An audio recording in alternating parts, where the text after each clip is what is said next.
북스대 후대 그리고 라반. 1700년대 초에 독일에는 아주 유명한 오르가니스트가 한 사람 있었습니다. 그는 다름 아닌 르이벡에서 활동하던 북스대 후대였습니다. 그 당시는 바로크 음악이 막 태동할 시점이라 서양 음악도 이제 막 꽃을 활짝 피우기 시작하는 무렵이었습니다. 얼마나 오르간 연주를 잘했던지 그가 연주하는 대강절이 되면 전국에서 음악도들이 많이 모여들었습니다. 그 중에는 바하와 핸델 같은 사람들도 끼어 있었습니다. 바하는 당시 르이벡에서 200마일 떨어진 아른슈타트에서 활동하고 있었는데 북스대 후대의 연주를 듣기 위해 그 먼 거리를 걸어서 갔다고 합니다. 그런데 음악으로는 남부러울 것이 없던 북스대 후대에게 커다란 고민거리가 하나 있었습니다. 그에게는 관연한 딸이 하나 있었는데 어찌나 박색이든지 30이 훨씬 넘도록 혼사자리가 나타나지 않는 것이었습니다. 북스대 후대의 고민은 이만저만이 아니었습니다. 생각다 못해 그는 자신이 직접 딸의 혼사 문제에 나서보기로 했습니다. 고민 끝에 생각해낸 방법이 끼워 팔기였습니다. 자신의 은퇴가 얼마 남지 않았으므로 자기가 맡고 있는 음악 감독직을 자기 딸과 결혼하는 사람에게 물려주기로 한 것입니다. 그렇다고 아무에게나 음악 감독직을 물려줄 수는 없는 일이라서 음악도 잘하면서 자기 딸과 결혼해 줄 사람을 찾아야 되는데 그것이 여간 어려운 일이 아니었습니다. 그래서 음악에 재능이 있는 사람들을 유심히 살펴보게 되었는데 여기에 걸려든 사람이 그 유명한 요한 세바스찬 바하입니다. 바하는 4주의 휴가를 억지로 내서 북스대 후대의 연주를 들으려고 200마일을 걸어서 갔다가 단 한 번의 연주만 듣고 다시 돌아간다는 것이 너무나 아쉬웠습니다.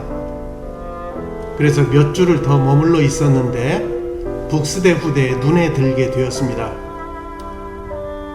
음악성도 탁월하고 성실한 바하에게 그는 조심스럽게 제안하였습니다. 먼저 자신의 후계자로 음악 감독을 맡아보지 않겠느냐는 제안을 했습니다. 바하로서는 천재일우의 기회였기 때문에 거절할 이유가 없었습니다. 오히려 너무 감사할 따름이었죠. 그러나 그 뒤에 작은 소리로 제안하는 자신의 딸과의 결혼 제의를 듣는 순간 바하의 낯빛은 변하고 말았습니다. 그도 그럴 것이 북스대 후대의 딸은 박색인데다 바하보다 10살이나 연상이었기 때문이었습니다. 그날 밤에 바하는 짐을 꾸려 아른슈타트로 돌아왔다고 합니다. 그렇다고 포기할 북스대 후대가 아니었습니다. 핸델과 마테존이 왔을 때도 은밀하게 같은 제의를 하였다고 합니다. 그러나 그 두 사람도 역시 그날 밤 짐들을 꾸리고 말았습니다.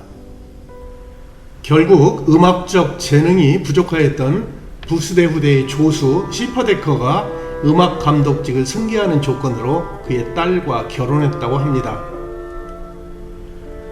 딸 가진 부모의 이런 마음을 누가 알아줄 수 있겠습니까?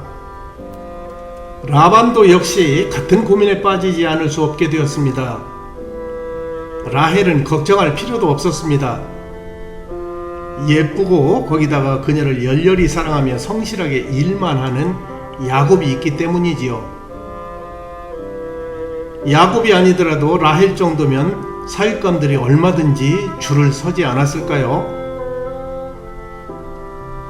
그러나 레아에게 이르면 문제는 그리 순탄치가 않습니다.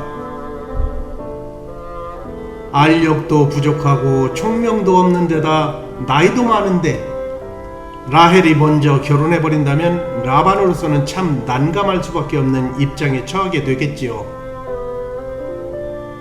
모르긴 몰라도 라반으로서는 오랜 기간 동안 이 문제로 많이 고민하였을 것입니다. 그렇게 생각해낸 기막힌 방법이 끼워 팔기였습니다. 끼워 팔기의 원조라고 할 수 있겠습니다. 그러나 이 방법을 실현시키기까지는 많은 난관을 통과해야만 하였습니다. 먼저는 야곱이 첫날 밤에 레아인지를 모르게 해야 하는 문제와 또한 라헬에게도 어떻게든 양해를 구하고 협조를 받아야 되기 때문입니다. 라반은 레아 때문에 고생을 무지하게 많이 한 사람입니다. 첫날 밤이 지나기 전까지는 아마 라반은 한숨도 못 잤을 것 같습니다. 아무튼 라반의 계획은 성공을 거두었습니다. 그래서 전무후무한 이상한 결혼식이 거행되고 요셉은 태어나자마자 어머니가 4씩이나 되는 가정을 이루게 되었지요. 저는 정상적으로 야곱이 라헬과만 결혼했으면 얼마나 행복했을까 하는 생각을 해보았지만 곧 부질없는 생각임을 알았습니다. 둘째를 낳다가 산고로 죽은 약한 라헬만 의지했다면 이스라엘 12지파의 탄생은 또 언제까지 기다려야 했을까요? 어쨌든 속임수를 잘 썼던 라반도 레아 때문에 고생 많이 했고 이스라엘 12지파 탄생에 한 몫을 한 공은 있는 것 같습니다.